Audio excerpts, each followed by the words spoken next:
हिंदू पंचांग में मौनी अमावस्या का महत्व काफ़ी ज़्यादा है। मौनी अमावस्या वाले दिन दान और स्नान का महत्व होता है। इस दिन श्रद्धालु गंगा नदी में स्नान करके अपने सारे पापों को धुल लेते हैं। इसी के साथ वो अपने पितरों को भी काफ़ी ज़्यादा खुश करते हैं। अगर आपके पितर रूठ गए हैं तो आपको इस दिन का इंतजार करके मौनी अमावस्या वाले दिन अपने पितरों का तर्पण करके उन्हें शांति प्रदान करनी चाहिए। तो आइए आपको मौनी अमावस्या से जुड़ी एक कथा सुनाते हैं, जिससे आपके सारे दुख दूर हो जाएंगे।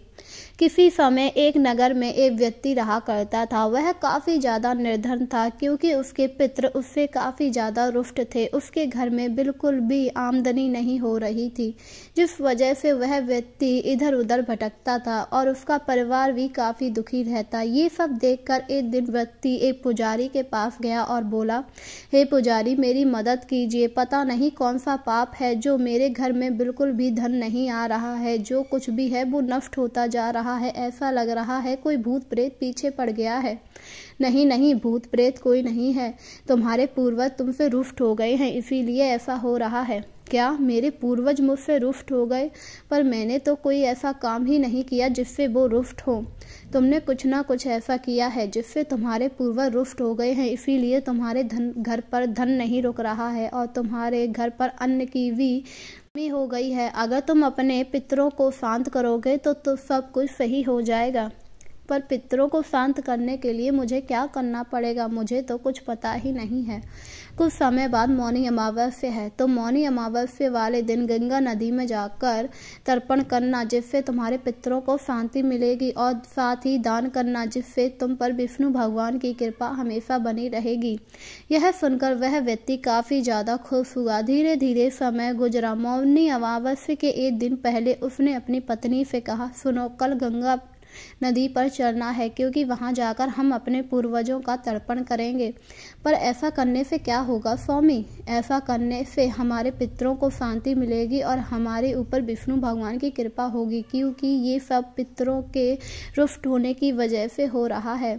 आपको किसने बताया? क्या आपने किसी से पूछा था स्वामी? हाँ, मैंने पुजारी से पूछा तो उन्होंने ही मुझे ये सब बताया था। यह सुनकर पत्नी भी काफ़ी ज़्यादा खुश हुई और उसने कहा, ठीक है, पर कल मौनी अमावस्या वाले दिन दान भी तो किया जाता है ना। आप क्या दान करेंगे? हमारे पास तो कुछ है ही नहीं। देख लो, घर में जो कुछ भी हो उसे ही दान कर देंगे, क्योंकि अगर हम अपने जीवन को आनंदमय बनाना चाहते हैं तो कल के दिन हमें थोड़ा ना थोड़ा दान तो करना ही पड़ेगा। यह सुनकर पत्नी काफी ज्यादा दुखी हुई। उसने पूरे घर में देखा तो कुछ नहीं था, बस कुछ चावल के दाने पड़े हुए थे। उन चावल के दानों को देखकर उसने कहा, ठीक है, कल हम इन्हीं को दान करेंगे।